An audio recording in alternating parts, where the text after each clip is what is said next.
Hello guys, welcome back to Cyber Security Lecture Series. This is Gaurav Khatri and today we are going to discuss on security policies and development of policy. Security policies के बारे में हम discuss करेंगे, उन policies का development कैसे करते हैं, उन सब पॉलिसीज के बारे में आज हम सब डिस्कस करने जा रहे हैं. ओके, तो सबसे पहले हम बात करते हैं security policies. Security policies are a formal set of rules which is issued by an organization. ये सिक्योरिटी पॉलिसीज क्या होते हैं? एक फॉर्मल सेट होता है रूल्स का जो कि किसी ऑर्गेनाइजेशन के द्वारा इशू किया जाता है to ensure that the user who are authorized to access company technology and information assets with rules and guidelines related to the security of information. मतलब कि सिक्योरिटी पॉलिसीज हम बनाते हैं, किस लिए बनाते हैं? किसी ऑर्गेनाइजेशन के द्वारा इशू की जाती है यह इंश्योर करने के लिए कि उस ऑर्गेनाइजेशन की जो इंफॉर्मेशन है वो कोई ऑथराइज्ड पर्सन है, उस कंपनी की इंफॉर्मेशन है, टेक्नोलॉजी को कोई ऑथराइज्ड पर्सन यूज कर सके विथ रूल्स एंड गाइडलाइंस, अपने रूल्स और अपनी गाइडलाइंस के साथ उसका यूज कर सके related to the security of information, जो कि उसकी सिक्योरिटी से रिलेटेड है. कहने का मतलब यही है कि किसी भी ऑर्गेनाइजेशन, फॉर एग्जांपल कोई कॉलेज हो गया, कोई आईटी कंपनी, कोई बिजनेस से रिलेटेड हो गया, या फिर हम बात करें किसी ऑर्गेनाइजेशन की, वहां पर सिक्योरिटी पॉलिसीज जो होती हैं उन सिक्योरिटी पॉलिसीज का यूज किस लिए किया जाता है कि कोई भी ऑथोराइज्ड पर्सन उनकी टेक्नोलॉजी या उनकी इंफॉर्मेशन को यूज कर सके with proper guidelines and security उसके साथ में रिलेटेड हो. Okay, there are various forms, styles and kind of security policies. Security policies के बहुत सारे फॉर्म्स, स्टाइल और काइंड होते हैं फॉर डिफरेंट ऑर्गेनाइजेशन. अलग अलग ऑर्गेनाइजेशन के लिए अलग अलग सिक्योरिटी पॉलिसीज होती है. फॉर एग्जांपल, अगर कोई कॉलेज है तो उस कॉलेज के हिसाब से सिक्योरिटी पॉलिसी अलग होगी. कोई बिजनेस फर्म है उसके हिसाब से सिक्योरिटी पॉलिसी होगी वो अलग होगी. कोई ऑर्गेनाइजेशन है उसकी अलग होगी. कोई एजेंसी है उसके हिसाब से सिक्योरिटी पॉलिसी अलग अलग होगी. विच मीन्स कि हर ऑर्गेनाइजेशन, हर एजेंसी या हर तरह की कोई भी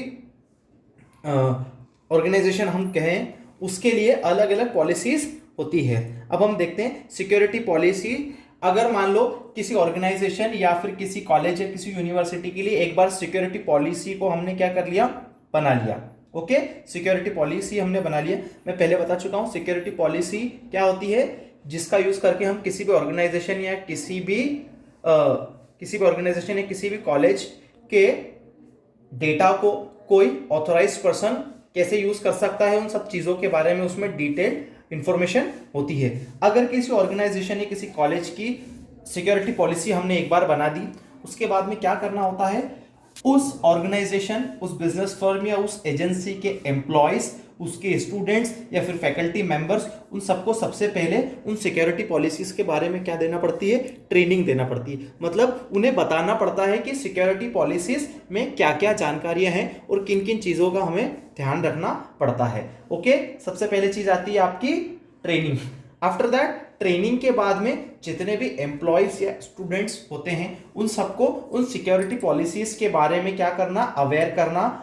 उस कॉलेज या उस ऑर्गेनाइजेशन में जगह जगह पर नोटिस बोर्ड की हेल्प से सिक्योरिटी पॉलिसीज के बारे में अवेयर करना, उनको बताना. ओके, नेक्स्ट चीज थी आपकी ये अवेयरनेस. आफ्टर दैट जो नेक्स्ट चीज आती है, उन सिक्योरिटी पॉलिसीज को मॉनिटर करना. ओके, उन सिक्योरिटी पॉलिसीज बनने के बाद में उनकी मॉनिटरिंग करना, कि ध्यान रखना कि वेदर एम्प्लॉयज या स्टूडेंट्स या फैकल्टी मेंबर्स उन पॉलिसीज को प्रॉपरली फॉलो कर रहे हैं या नहीं कर रहे हैं, उन्हें मॉनिटर करना. आफ्टर दैट जो नेक्स्ट चीज आती है आपकी ऑडिट एंड टेस्ट. ओके, उन सिक्योरिटी पॉलिसीज को हमें क्या करना रहता है, ऑडिट करना रहता है और टेस्ट करना रहता है. बार बार हम उन पॉलिसीज को चेक करते हैं कि इन पॉलिसीज का प्रॉपरली फॉलो किया जा रहा है या नहीं, या फिर इस पॉलिसी में कहीं ना कहीं कोई मिस्टेक तो नहीं है या फिर कहीं कमी तो नहीं रह गई है जो कि हमारे एम्प्लॉयज या फिर स्टूडेंट्स को फॉलो नहीं कर पा रहे. अगर ऑडिट या टेस्ट में किसी तरह की कोई कमी उन सिक्योरिटी पॉलिसीज में पाई जाती है, तब उनको वापस सिक्योर करने के लिए प्रोसीजर किया जाता है. एक और नेक्स्ट चीज यहाँ पर अपना हमारी आती है मैनेज एंड इम्प्रूव. अगर ऑडिट टेस्ट में किसी तरह की कोई प्रॉब्लम पाई जाती है तो जो भी पॉलिसी है उसका ऑडिट और उसका टेस्ट हो जाने के बाद में उसको मैनेज और उसको कैसे हम इंप्रूव कर सकते हैं, उन सब चीज़ों के बारे में हम देखते हैं। और ये सब चीज़ें होने के बाद में हमको ये देखना रहता है कि हमारी पॉलिसी सिक्योर हुई या नहीं है। तो कोई भी सिक्योरिटी पॉलिसी बनाने के बाद में इस साइकिल की हेल्प से हम उसको समझ सकते हैं कि सबसे पहले हमें अपने एम्प्लॉयज या स्टूडेंट्स को इसके बारे में ट्रेनिंग देना होती है। आफ्टर दैट अवेयरनेस से रिलेटेड हमें चीज़ों को देखना पड़ता है। आफ्टर दैट उन सारी सिक्योरिटी पॉलिसीज की मॉनिटरिंग करना रहती है।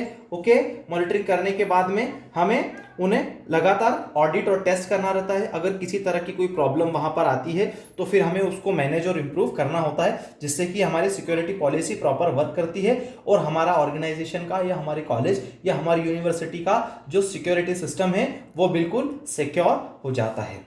अब कोई भी सिक्योरिटी पॉलिसी मस्ट अकम्प्लाइज 3 ऑब्जेक्टिव। किसी भी सिक्योरिटी पॉलिसी जो है वो 3 ऑब्जेक्टिव्स पे खरी उतरना चाहिए, 3 ऑब्जेक्टिव्स को फॉलो करना चाहिए। ये वही आ जाता है वापस, यहाँ पर कंसेप्ट आ गया आपका CIA का, which means confidentiality, integrity and availability. अब एक बार फिर आपको मैं बता देता हूँ, कॉन्फिडेंशियलिटी मैंने आपको बताई थी कि अगर कोई मैसेज या कोई इंफॉर्मेशन कोई दूसरे पर्सन को हम सेंड कर रहे हैं तो वो मैसेज जो है उस मैसेज की जो ओरिजिनलिटी जो है वो रहना चाहिए, कोई थर्ड पर्सन उस मैसेज को एक्सेस ना कर पाए। ओके, उस मैसेज को रीड ना कर पाए। अगर ऐसा ना कर पाता है प्रॉपरली, वो दूसरे पर्सन तक पहुंच गई, विच मीन्स हमने क्या अचीव कर ली, कॉन्फिडेंशियलिटी अचीव कर ली। आफ्टर दैट जो नेक्स्ट पॉइंट था हमारा, अब हमको देखना है इंटीग्रिटी। इंटीग्रिटी मैंने आपको पहले भी बता चुका हूं कि अगर मैसेज हम एक पर्सन दूसरे पर्सन को सेंड कर रहा है तो उस केस में क्या होता है कि अगर किसी इंट्रूडर या अनऑथराइज पर्सन उस मैसेज को एक्सेस कर ले, एक्सेस करके ये भी हो सकता है कि उस मैसेज में वो मॉडिफिकेशन कर दे, ओके, या फिर उस मैसेज को चेंज कर दे, तो ये चीज़ नहीं होना चाहिए। विच मीन्स हमको क्या, अगर ये चीज़ नहीं होती है विच मीन्स हमने क्या यहाँ पर अचीव की, integrity. And the third point was availability. Availability means हमारी ऑर्गेनाइजेशन, हमारी बिजनेस फर्म या हमारी एजेंसी या हमारी यूनिवर्सिटी का जो भी डेटा है, रिक्वायर्ड डेटा है या रिक्वायर्ड इंफॉर्मेशन है जिसकी हमें लगातार ज़रूरत पड़ती रहती है, वो हर समय हमें एक्सेस करने के लिए अवेलेबल होना चाहिए। तो these 3 points we have to achieve, confidentiality, integrity and availability. Okay, after that let's talk about development of security policy. अब हम सिक्योरिटी पॉलिसी के डेवलपमेंट के बारे में बात करते हैं। A security policy is a written document in an organization outlining how to protect the organization from threat and how to handle situation when they occur। कोई भी सिक्योरिटी पॉलिसी है वो एक रिटर्न डॉक्यूमेंट होती है किसी ऑर्गेनाइजेशन का, और जो कि क्या काम करती है, किसी भी ऑर्गेनाइजेशन में अगर कोई थ्रेट आता है, कोई अनऑथराइज एक्सेस करने की कोशिश करता है तो सिचुएशन को हमें हैंडल करना है, और अगर सिचुएशन अगर आ जाती है तो उसके बाद में हम कैसे उस सिचुएशन से बच सकते हैं या फिर कैसे अपने सिस्टम को सिक्योर कर सकते हैं, इस सब चीज़ के बारे में हम देखते हैं यहाँ पर सिक्योरिटी पॉलिसीज में। Now let's talk planning for security. Okay, creation and review of organization policy standard and practice. मतलब ऑर्गेनाइजेशन की पॉलिसी को बनाना, फिर स्टैंडर्ड को चेक करना, और फिर उसके बाद में हम उसका इम्प्लीमेंटेशन करते हैं। किसी भी ऑर्गेनाइजेशन की पॉलिसी को एक बार बना देते हैं और फिर उसके स्टैंडर्ड को चेक करने के बाद ही उसका इम्प्लीमेंटेशन होता है। जैसे कि हम अलग अलग कंपनीज की देखते हैं, ISO हो गया, IBM हो गया, अलग अलग फर्म की उनकी सबकी जो पॉलिसीज होती है वो हमको वहां पर देखने को मिलती है। After that creation and architecture of security. अब अगर पॉलिसी बन जाती है तो उसका एक आर्किटेक्चर बनाना होता है और फिर उसका एक ब्लूप्रिंट बनाते हैं कि हमें कैसे उसे इंप्लीमेंट करना है और किस तरह से उस पॉलिसी को हमको बनाना है। मतलब इनिशियल से फाइनल इंप्लीमेंटेशन हमको कैसे करना है, उन सब चीज के बारे में हम इसमें देखते हैं, creation and architecture of security. After that education and training to implement policy. अपनी पॉलिसी को इंप्लीमेंट करने के लिए हमें अपने एम्प्लॉयज, अपने स्टूडेंट्स को उसको लेकर एजुकेट करना होता है और उन्हें ट्रेनिंग देना होती है। आफ्टर दैट भी हम अपनी जो पॉलिसीज होती हैं उनको क्या करते हैं, इंप्लीमेंट करते हैं। Okay students, after that next lecture में हम बात करेंगे टाइप्स ऑफ सिक्योरिटी पॉलिसीज के जो अलग अलग टाइप्स होते हैं उनके बारे में हम बात करेंगे। Okay, thank you.